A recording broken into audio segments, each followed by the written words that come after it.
السلام علیکم ورحمۃ اللہ وبرکاتہ۔ سائل، سوال اور اس کی اقسام، حصہ دوم۔ جو محتاج شخص سوال نہ کرے اسے بغیر مانگے دے، اور جو سوال کرے اس سے نیک سلوک کر اور کبھی سائل کو واپس نہ کر۔ اللہ تعالیٰ سے معافی، عافیت، آرام اور حسن توفیق کا سوال ہے۔ اللہ تعالیٰ کا سب سے زیادہ عارف وہ ہے جو اس سے سوال کرے۔ جو شخص تیرے سامنے دوسرے کا شکریہ ادا کرتا ہے تو سمجھ لے کہ وہ تجھ سے کچھ مانگتا ہے۔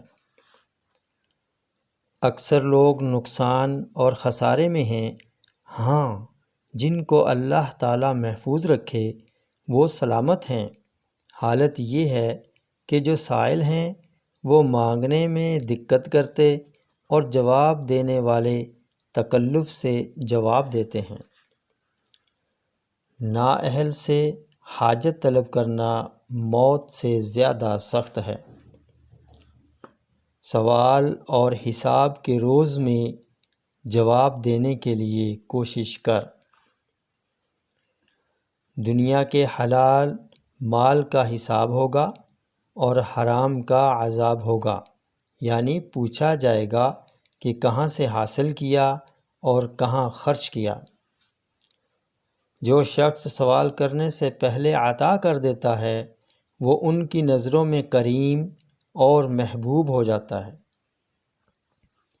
کثرت کلام سے لوگوں کے کان اکتا جاتے ہیں اور زیادہ سوال کرنے سے انسان محروم رہتا ہے۔ سب اچھا حسن ادب ذلت سوال سے پرہیز کرنا ہے۔ کوئی لاچار اور مضطر نہیں گو وہ فضول خرچ ہو۔ جب سوال کرے تو اسے محروم نہ رکھ، اور محتاج اگرچہ سوال میں اصرار کرے مگر اس کو خالی ہاتھ واپس نہ کر۔ بے شک تم بنسبت سائل کے زیادہ قابل رشک ہو، کیونکہ تم نے اسے اپنا مال دیا اور اس نے تم سے لیا کہ دینے والے کا ہاتھ لینے والے کے ہاتھ سے اوپر ہوتا ہے۔ حسن ادب کے برابر کوئی حسب نہیں اور سوال کے برابر ذلت کا کوئی سبب نہیں۔ جس شخص کی نسبت اندیشہ ہو کہ وہ کچھ نہ دے گا اس سے سوال نہ کر، اور جس شخص کی مدافعت نہ کر سکے اس کے ساتھ مقابلہ نہ کر۔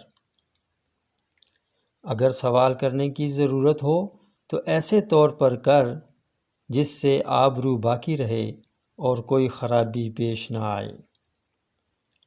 فضول آرزوؤں اور بیہودہ امنگوں کی کثرت فساد عقل کی نشانی، اور زیادہ سوال کرنا لوگوں کے ملال کا موجب ہے۔ اگر تو کسی سے کوئی چیز طلب کرے تو اس میں تخفیف کو ملحوظ رکھ۔